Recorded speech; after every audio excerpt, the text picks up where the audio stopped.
Hello, everyone. Welcome to Possibilities with Monique DeMeo. And I am super happy to have Kathy Degatti in the studio today. Hi, Kathy. Hello, Monique. So today, Kathy talks about environment and life and getting in the flow and the things that we can do to make ourselves just that much more better versions of ourselves. Just to give you context, Kathy is the leadoff on our secret number 7 in the book, The 7 Secrets to Designing a Life You Love, a practical guide for women in leadership, which came out in September or will be coming out in September, depending on when you're listening to this podcast. And Kathy's our anchor story. So I want Kathy to just talk about how she views environment from her lens. It's a big part of the work that I do. Well, tell people what you do. Okay.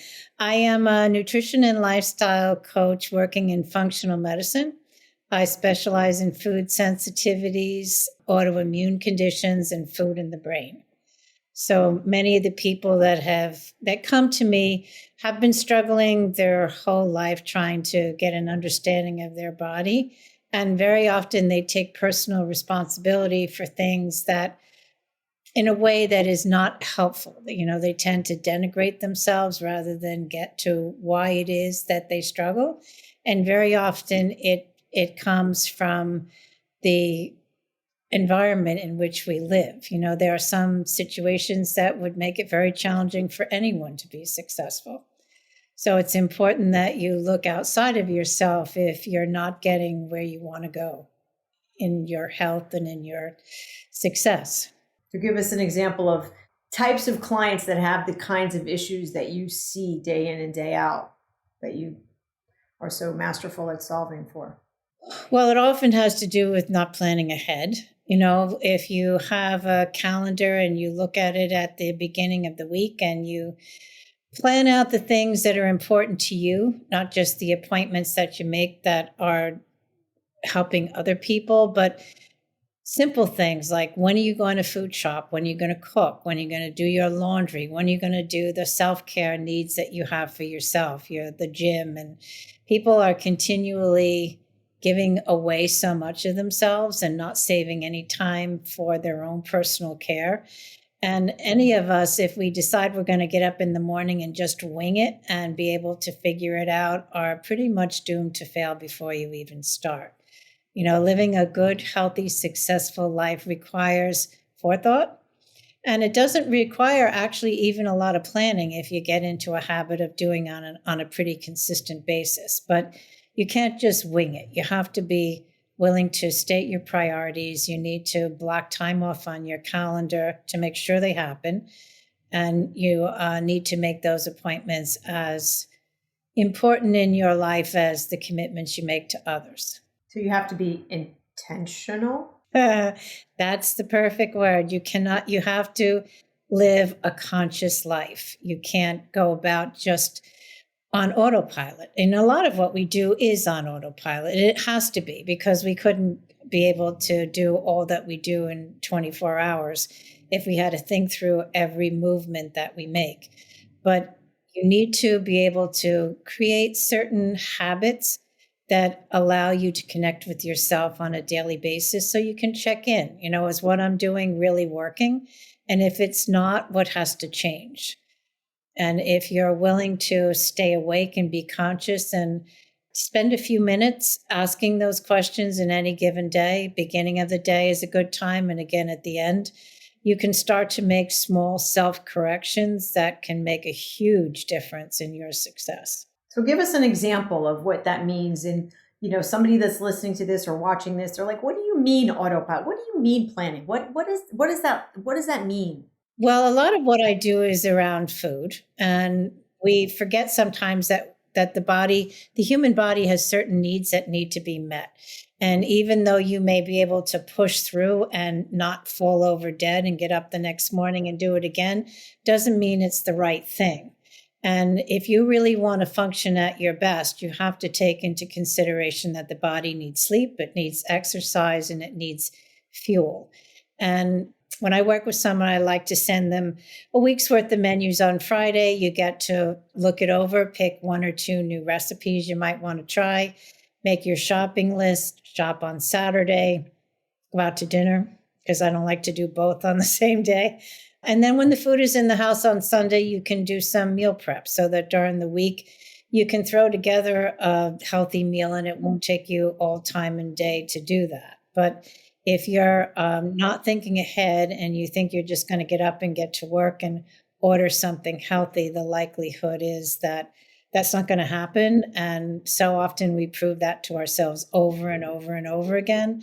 And instead of just looking at it in terms of this is a system that doesn't work, we blame ourselves for being weak-willed and lazy and all the other things that we say to ourselves that are so harmful. Internal narrative, chapter 5. What I liked about what you said is this notion that people think that willpower will best everything and that they should have an inordinate amount of it. And you and I are both readers and fans of Dr. Benjamin Hardy and James Clear, who both say it's bullshit. So can you elaborate a little bit on that? Because that's really very powerful for this audience. It's one of the saddest things that I deal with, working with women in particular, how much we take upon ourselves. And instead of trying to solve a problem, we just berate ourselves. You know, the reason why the diet didn't work is because I'm weak-willed, I'm lazy, I have no discipline. And it's never step back and say, well, maybe the problem isn't me. Maybe the problem is the diet itself. So you do want to be able to understand that all of us are really the same. I have the privilege of working with people from all classes of life with all different types of occupations and financial means. And when you get down to it, the issues are the same no matter who you are. You know, we have to be willing to understand that all of us have equal amounts of willpower. The ones who succeed are not the ones who are stronger than you. They're just the ones who know how to conserve their willpower so that it's there for them when they need it. And that can only happen when you're not exercising it every moment of the day. So let's take, for example, that you decide that from now on, you're not going to eat candy anymore. If you keep a bowl of candy on your desk, every time you go by it, you're making a decision. Am I going to have a piece? Am I not going to have a piece? And you may start out feeling strong in the morning, and it may be easy for you to pass it by. But then you have an upsetting phone call. You have a problem with your boss. One of your employees is giving you trouble. Now suddenly you walk by that candy and you no longer have that reserve anymore. You've spent it all on trying to address other issues, and your ability to say no goes right out the door. You know, so don't make it so hard on yourself. If it is your goal to not eat candy, then don't put it in the desk in front of you. I want you to be able to make it as easy for yourself as you possibly can.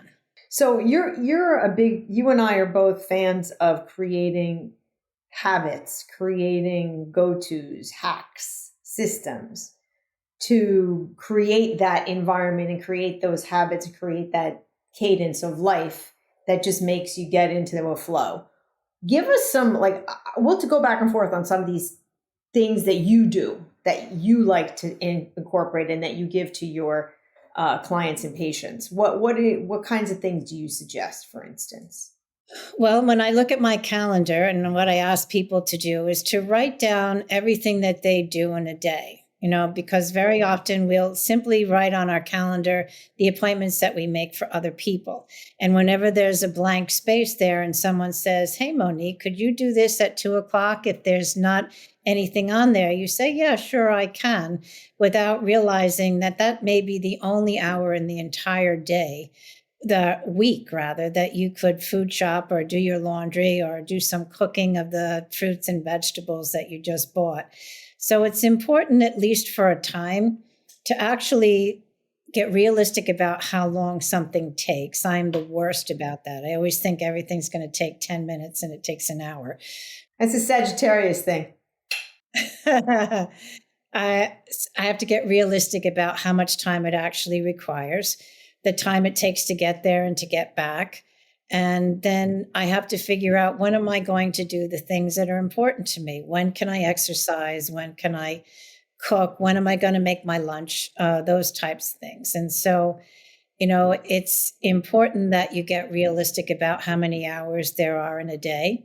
And I think it's also important to get realistic about who you are and where your shortcomings are. I mean, we all have them.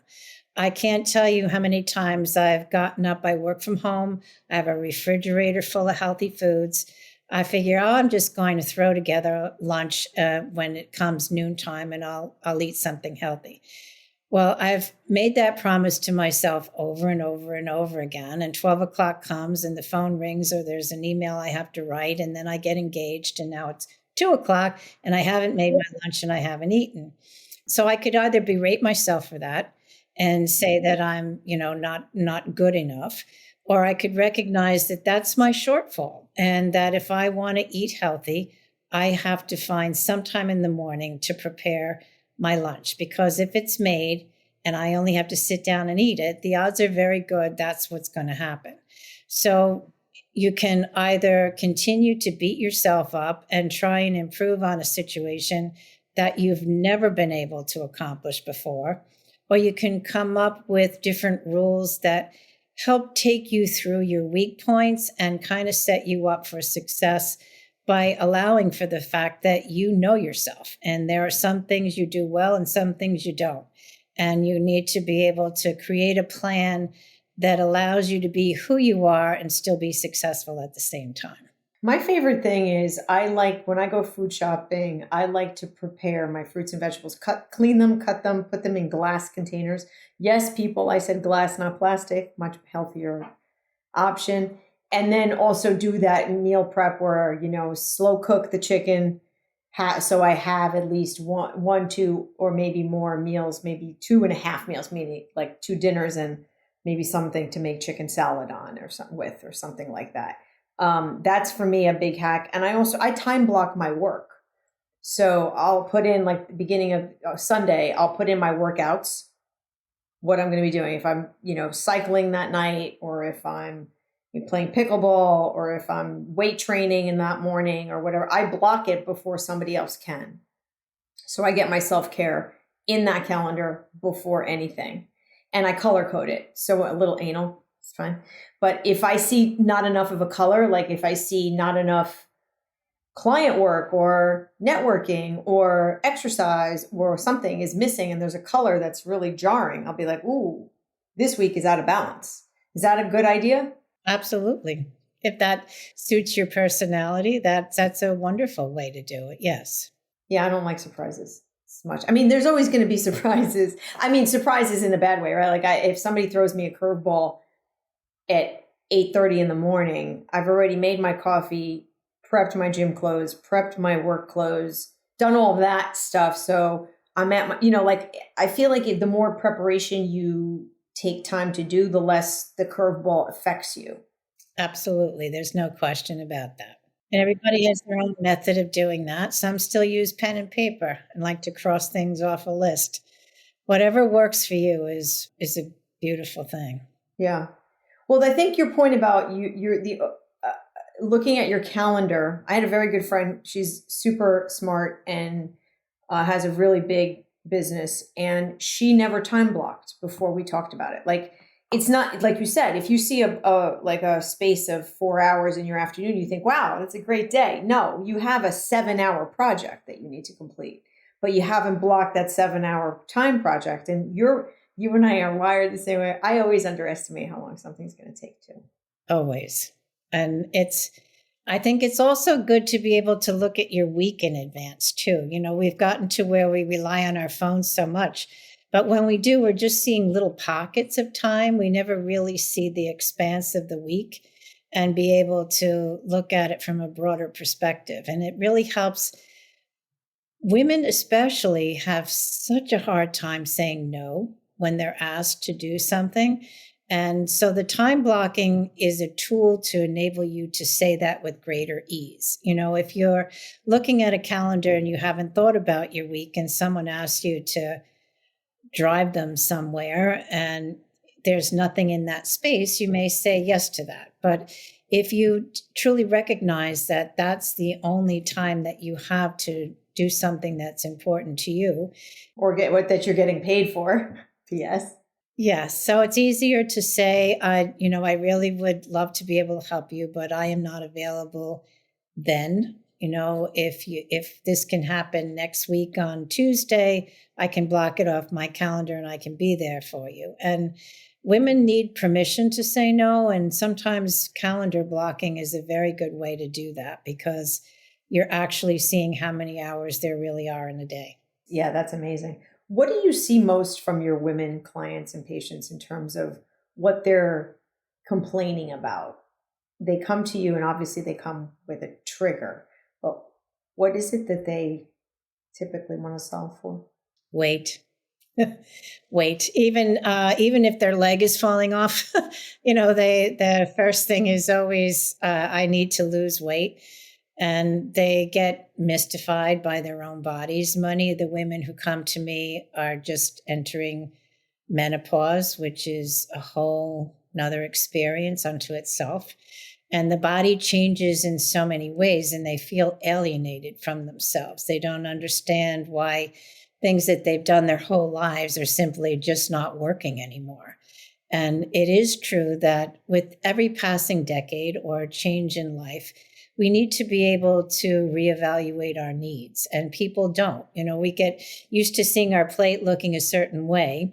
And when you eat it at 18, it doesn't look the same when you eat it at 50. It just doesn't go on in the same places. And it's and it doesn't burn the way that it did before. And so, we deal with a lot of issues that we're not educated or taught how to deal with. And hormonal changes do wreak havoc with the female body, and they can create weight gain unless unless you have someone who can help guide you through understanding that your needs are different now. What I could eat at 50, I can't eat at 60. And it doesn't mean that I'm starving to death, but I have to be willing to reevaluate rather than just fill my plate the way it always looked and expect that it's going to turn out the same, because it doesn't. You have to be willing to, I personally think people should do elimination or detoxes at least once a year, to where you really step outside of your routine long enough to evaluate if what you're doing is still working. Because very often the things that were our saving grace at one point in our life, the tools that got us through a challenging situation, can now be the very thing that is preventing you from moving forward.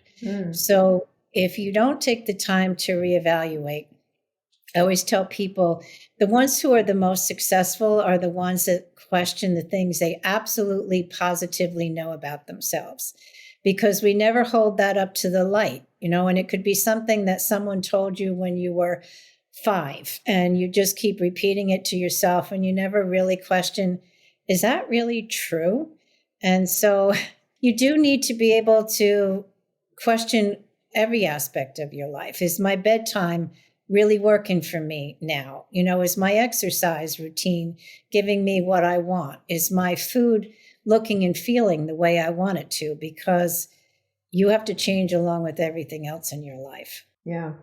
Tell us what gives you joy. What is your ultimate thing that we call it guilty pleasures, but I don't have guilt over them. But well, certainly my family would come first and foremost. My sons, my grandsons, and my very large extended family is very much, they give me the roots, and that allows me to fly. So they're a very integral part of my life. I love the work that I do.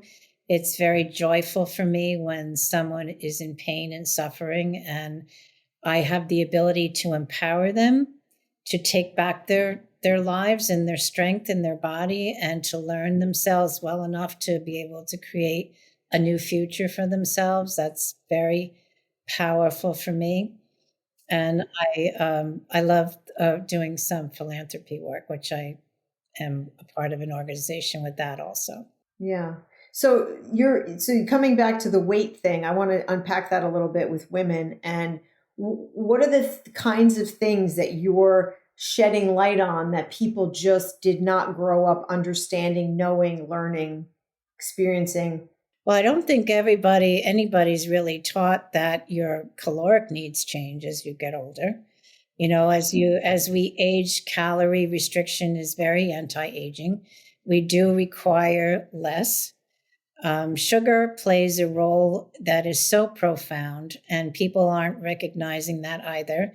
They often think of sugar only in terms of candies, cakes, which of course is so. But most of the time, people who come to me are already eating what they consider to be very healthy diets, and they're confused by why it isn't working out the way that it should. So there's a couple reasons behind that, as our hormones are great at burning carbs. And when they start to diminish, carbs do not burn anymore. They just go on like cement. And so you can't be free of carbs, but the ones that you choose should be the ones that come from the earth. The carbs that come from breads and pastas are often the culprit for high blood sugar issues, which is something that many people suffer from today also. And if there's anything you don't want to have, from cancer to heart disease to dementia, it starts with sugar. So you have to be very careful with your carbs as your hormones start to diminish. I think most of us eat too much animal protein. For a woman, it should be about the size of your palm, 4 ounces of protein. You need some healthy fat, but not as much as the keto diet would suggest. Unless your ancestors were Eskimos who ate blubber, the keto diet probably isn't right for you either. So you need to have a good combination of things. You want to change your food with the seasons. You'll be able to get what you need. It will be cheaper, and it'll be at its most succulent best, and it will be what your body needs at this particular time of year. We've controlled our environment to the point where we forget how much we are tied to the earth. And the body very much craves different foods at different times of the year. So you can be satisfied with much less if you're listening to your body and you're giving it what it needs. And you have to be willing to challenge your idea of what that is and see if maybe now things need to be different than the way they used to be. I don't even know, now that we've taken it for granted that in the supermarket we're going to find strawberries in January, whether we have an awareness of what is seasonal anymore. Probably not. It's easy enough to look up, but it's even easier to look at what's abundant, upfront, and on sale. That's generally what's locally and in season. But it really does make a very big difference. And that way you save money and you get food at its most succulent best. And you're giving your body a wide variety to choose from. Nature is miraculous. If you were to look at the microbiome of a deer in the spring and then check it again in the fall, it would be entirely different, because nature provides them with what they need to survive the season ahead. And we forget, that we evolve like every other animal in the kingdom. So your insides are no different from your ancestors who lived centuries ago, where there were no supermarkets and freezers and refrigerators. And the body is not accustomed to eating the amount of fructose that we consume generally in this country, where we think if one is good, then 10 must be a whole lot better. And the body can only process so much fructose in a day. So you do want to be mindful of how much of that you eat as well, which doesn't mean don't eat it at all, which is the converse of what people think. Yeah. There's so much mis and disinformation about diets and regimens and eating and food sources. I just actually texted you before a podcast from Dr. Mark Hyman, who you and I both love. For those of you who don't know him, he's a functional MD who has written books like What the Heck Should I Eat, which I very much like, and Living Younger, which I just finished reading. And he calls himself a pagan, which is more or less he's a pescatarian vegan. And what that means, and that's kind of the way I was trying to be for a bit is the idea of just watching how much dairy you eat. He doesn't not ever touch cow's milk or cow product. Neither do I. Neither does Kathy. And then being very mindful of the dairy that you put in your body, and certainly limiting the kinds of gluten that you're putting in your body, and no red meat. He uses chicken sparingly and fish more abundantly, but also has, is very prescriptive about using sustainable and, wild caught fish versus some of the more processed stuff. And he had an interesting guest on his podcast that I listened to the day before yesterday, and it was about cancer and epilepsy. And it was all about the glucose and the glutamine, and how this guy is trying to tell people that treating cancer is more about lifestyle and food than people give it credit. Absolutely. So many diseases, and particularly the brain. Talk about that. Let's talk about that. I think that's a phenomenal aspect of the environment that we should unpack. And it's become really critical. One of the things that is so upsetting to me, why I continue working when I should be on a beach somewhere, how young people are now that have brain issues, and our instances of ADD and ADHD and autism. When I was a kid, autism was 1 in 10,000. Now, if you're a boy in New Jersey, it's 1 in 28. I can see from the blood work that I do how certain foods, once they get into your system, when you have leaky gut, which most people in this area do, comes from antibiotic use, steroids, chemicals, pesticides. When these proteins get into your bloodstream, they look like brain and nerve tissue. And so while the body is triggering the immune system to react to try and save you from this peptide that's in your bloodstream that doesn't belong there, it's also mistaking it for that body part, and it's attacking that as well. And so you can see on the blood work how if you're creating antibodies to certain foods, you're now creating antibodies towards your brain. And it is going to be a game changer in the world of schizophrenia, which has a close association and psychosis with gluten and dairy. And it also causes a lot of people to have difficulty focusing, concentrating, and remembering, particularly the 20-somethings, which is really very disturbing because it's not supposed to be that way. And unfortunately, they speak with all of their friends who say, oh, yeah, I feel the same way. So they think because it's common that it's normal. And there's a lot of things today that are very common that are far from being normal. And the food that we eat, we think it affects from the neck down, but it has a profound effect on the brain. And for many people, that's the only way they'll experience a sensitivity is with brain issues and anxiety and so much. Your all your hormones that you need to feel good and be calm are all created in the gut. And when the gut isn't healthy, neither is the rest of your body. And it does very often when someone has a leaky gut for a period of time left unaddressed, you can also get a breach of the blood-brain barrier. The gut has a mucosal lining that protects you from the outside world because that's how we interact with what we put in our mouth. And the gut lining is designed to prevent these things getting into your bloodstream. Your brain also has a mucosal lining, and leaky gut left unaddressed can also lead to permeability in the blood-brain barrier. And then we have lots of troubles that come from that. I liked what you said about just because it's common doesn't mean it's normal. And in the book, you tell the story about your menopausal women group who are all complaining of hot flashes.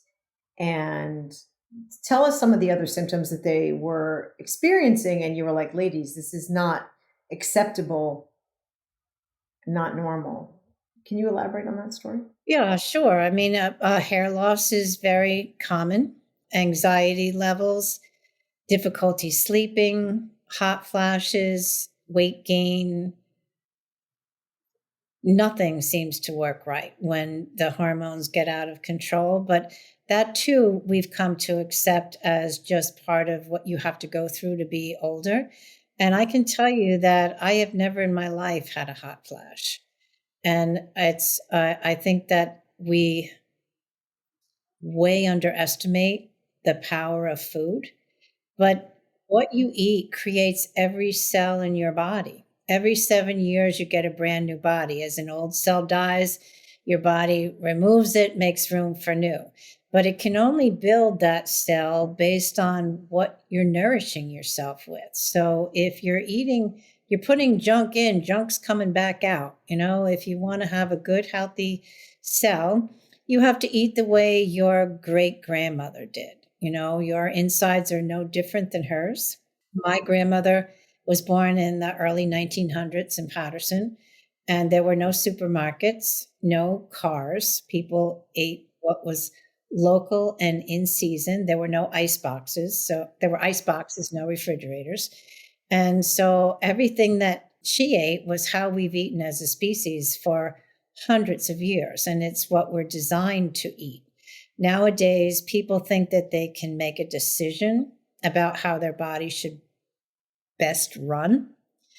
Sometimes they choose to be vegan or they choose to be vegetarian. And if it works for you to where your sleep is good, your energy is good, your weight is good, your blood sugars, your blood pressure, then you found the right diet. But very often people come to me and everything's broken. And they don't want to change their mind about what it is that they're eating. They put more emphasis on saving animals than they do on saving their own lives. And I think that very often can lead to health issues because people get stuck in a philosophy that simply doesn't work for how their body was created. I say it's like deciding I don't want to support OPEC anymore, so I'm going to put corn oil in my car and then get surprised when it doesn't run anymore. If you're suffering any of those symptoms, it's your body's way of telling you there's something that you need to fix. And you can listen now while it whispers, or you can wait to get the baseball bat between your eyes, because that will come eventually if you just try and ignore and override what your body's trying to tell you. So the takeaway that you're saying here is sometimes you decide to do something because you make a choice, but it's more of it's an intellectual choice. At the end of the day, you should be listening to your body and let your body make the choice. So my story that Kathy really liked was I had decided for a bit to be vegan because dairy was starting to bother me. And I had some predisposition to really deciding that the carbon footprint of animals and all of that was really awful and they shouldn't be killing and this, that, and the other thing. And so I thought, okay, let's do that. And I also go to a functional MD. So I went to that and he monitors not just like a traditional MD just monitors your cholesterol and your blood pressure. That's it. There's no other markers, which I think is complete horseshit. And we can talk, Kathy and I could talk for hours about that alone. And there will be another podcast and I'll probably bring on somebody who is an MD at some point and just talk about the bullshit that is in our medical system. So the blood work came back and I was way, way low on protein. So no matter what I was doing as a vegan with my amino acids and my fish and whatever I was doing, I was pescatarian, not vegan, excuse me. And not that I need to put a label on it, but you get the point. Pagan. And it wasn't working. I didn't have enough protein. So I had to I said, listen, what's more important? Me having a stance on not killing chickens? Or is it me being healthy and showing up how I need to show up and having enough protein to fuel my body? So about face. And for some reason, dairies didn't bother me as much. So I find that my body changes every couple of years too. It's like certain things bother me less. The gluten is still where it is, but I'm very allergic to it. Though going to Europe, I'll share an article in the show notes. There was an article on Apple News that literally over 1,000 ingredients that we allow in our food in the United States is banned in Europe, the UK, and wait for it, China and India. That's egregious that we should have products with ingredients that two countries that are second world and some places third world are not allowing in their food. China won't buy our wheat. It's very much so. Unfortunately, the food lobbies in this country are more powerful than the government. And companies like Kraft know how to make macaroni and cheese that doesn't glow in the dark. If you go to England, it's made with vegetable dyes and all natural ingredients, and they know how to do it. But because here they don't have to, they don't. They cut corners, and as long as people are buying it, they're going to keep making it that way. That's an interesting fact, guys. Did you know that the Chinese will not buy our wheat and that Kraft macaroni is different in another country? How about them apples? They don't allow it.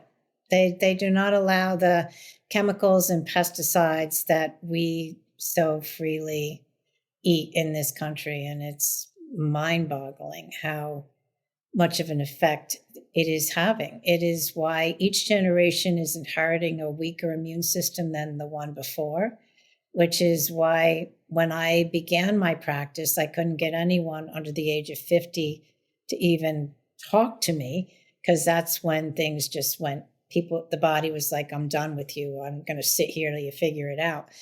But now a majority of my clients are in their 20s, and they have all types of autoimmune diseases, and they have a lot of significant brain and anxiety issues. The anxiety makes me nervous. I don't mean to say that as a joke, but it really does. There's way too many young people showing up with this diagnosis, and nobody looks deeper into the root cause of why they're anxious. Right. And that is when I take people through a cleanse, the number one thing that they note that they experience almost to a person is feeling significantly calmer. I had one woman who said, her kid said, Mom, you're so much nicer than you used to be. And we just don't recognize how anxiety producing our food is. It's the body is trying every day to strive to keep you healthy, but you need to give it something it recognizes so it knows how to convert it into healthy new cells. And most of what we buy and sell in our supermarkets is totally unrecognizable to the brain in your gut, who has been eating a certain way for centuries. And so you start giving your body things that it recognizes, and it calms itself right back down again. The sugar cravings go away. That's another thing people note. And they're satisfied with less. But the diet companies have done a real job of destroying women's egos and sense of self, and making them feel as though they are less than because the diet works, but they're broken. And it's really the other way around. If you're on a diet thinking you're going to lose weight and then go back to living your life again, you're wasting your time and your money and your energy. It doesn't work like that. Yeah, I think you and I are big fans of the Purium cleanses. I love doing them quarterly, just to reset, to reset the toxicity, reset the gut, reset all of that. And listening to Dr. Hyman, he was saying he and his guests were talking about the fact that the human is 95% from a DNA perspective similar to a chimpanzee, but yet chimpanzees show no signs of cancer. And so the controlled experiment was, maybe we should start feeding the chimpanzees, the American diet, and giving them, Dunkin' Donuts down the street and all these jelly donuts and, KFC and all this stuff. And the people that were managing, the experiment said that would be animal cruelty. It would be animal cruelty. And they know it, right? But meanwhile, the humans are still eating that way and expecting a different result. Meanwhile, we have the same DNA and we have cancers up the wazoo, and these species does not. Well, you see it in foreign countries where people never had weight or health issues that have now started to adapt the standard American diet. And now they're suffering the way we do. I found a picture on a Google search of this man who in the turn of the century was the fat man in the circus, where people actually paid money to go see him because he was such an anomaly and no one had ever seen anything like that. I'm telling you, Monique, he could shop off the rack. at Walmart. He's like maybe a 2XL. He is just what you see every day. It was very surprising to me how small he was for someone who actually paid to go look at this anomaly. Well, yeah. So what did you tell me one day? The Coke bottles in the 50s were 6 ounces? So everything was smaller. Pizza, everything was smaller. Bagels? Yep. Bagels today could use as a raft on the lake if you wanted to. They're so ridiculous. I cut them in threes. I know it's my gluten-free bagel is the same thing. I mean, it's less than the regular ones, but I literally can have 3 slices of bagel when I do it. And then I scoop. It's like, you don't need a 6 ounce bagel, okay? It's like six pieces of toast. Are you crazy? It's half a baguette. What are you thinking? Oh, just sit in a diner and you see the portion sizes that come out in a diner. My mother-in-law ordered an apple turnover. It literally came on a meat platter.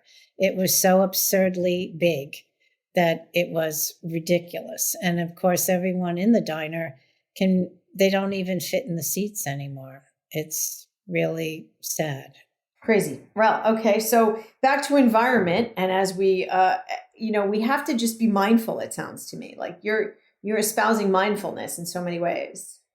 If you understand that your body is your best friend and it talks to you all the time, it speaks to you in symptoms. And if you have the willingness to check in and pay attention and say, why is this? Why is it like this? Why am I having trouble sleeping? Why is the scale not working? Why do I have this bloating in my belly? Where is the aches and pains coming from? That's when you can detect things at a very early stage and turn it around. And if you ignore it, which is what our medical system does, unfortunately, we train our doctors, as Dr. Hyman says, to treat the pill for the ill. His way of describing it is, if I step on a tack and go to the doctor and tell him my foot hurts, he'll give you something for the pain in your foot. Functional medicine says, why do I have that pain in my foot? When you get to the root cause, you take the tack out, and guess what? You don't have any pain anymore, and you're not on a lifetime of medication. So if you're willing to pay attention to what your body is telling you, you can course correct without having to change your whole life. People think if they're going to be different, they have to wake up tomorrow and be somebody they never met before. I'm going to be Monique. There's never a day in my lifetime I will be Monique. She and I are very different in the way we approach things and the intensity level in which we approach things. So my trying to fit into her life would not work. But if you're willing to really ask questions, you can generally figure it out. Am I really hungry? That's another thing. People cannot tell the difference between, am I hungry, sad, bored, depressed, stressed out? We stick something in our mouth for everything. And most of the time it doesn't work. If eating actually resolved boredom or stress, I'd say go for it. But you only end up with 2 problems now instead of 1, because now you're bored, stressed, and fat. So, it doesn't really work. Right. Or you could just be thirsty. There's that. Or that too. Yeah, it is simple but you have to learn to listen to your body's language, because it will speak to you and it will clue you in at a very early stage when it's easy to change course and self-correct.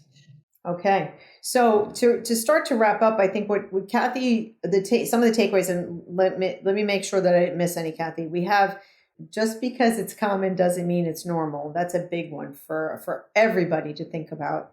Asking questions, thinking about potentially, working with a functional doctor. I'll put a notes in the podcast chat as to where you can go to find a functional doctor that's an MD that's allowed to prescribe medication if you need it, but will have a more holistic view of your health. We'll talk to you about supplements. We'll talk to you about food. We'll talk to you about habits, in addition to whatever else is going on with you.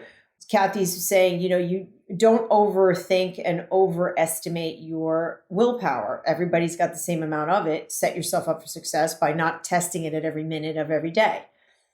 Use your calendar as your friend.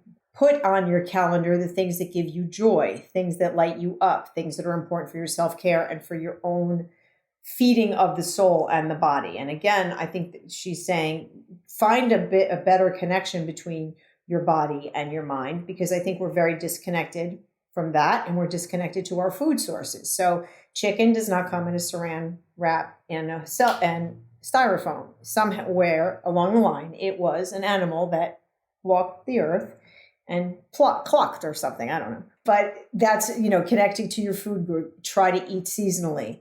Plan for your shopping. Be intentional about your food planning, your meal planning, your shopping. What else did I miss? Did I miss anything? That covers a lot of it. And it is funny how disconnected people are. I work with very intelligent people. And whenever I tell them they can't have dairy, they say that means I can't have any eggs. It's like, well, not unless cows have started laying eggs. It's not dairy. But because it's in that aisle in the supermarket, that's what the assumption is. So. Wow, that's a great example of disconnection from food. I can't have eggs because I can't have dairy.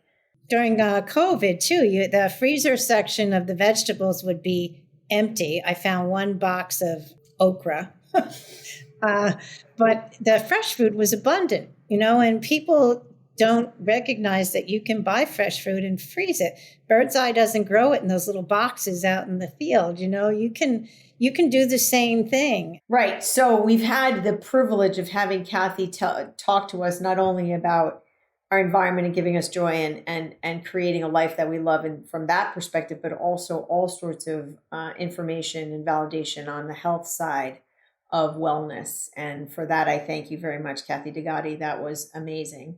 Thank you for sharing your life work and your knowledge with us. And so thank you. Tune in next time. Thank you, everybody, for being here. Thank you so much for listening to Possibilities with Monique DeMeo, where we unpack life as a female mover and shaker. If you like the show, please consider liking it, or better still, subscribing to it and leaving us a rating. It truly does help. Also, you can pick up my book, The 7 Secrets to Creating a Life You Love, a practical guide for women in leadership. You can find the book, other episodes of this podcast, and how to stay in touch at MoniqueDeMeo.com. DEMAIO. I look forward to seeing you again soon. With gratitude, Monique.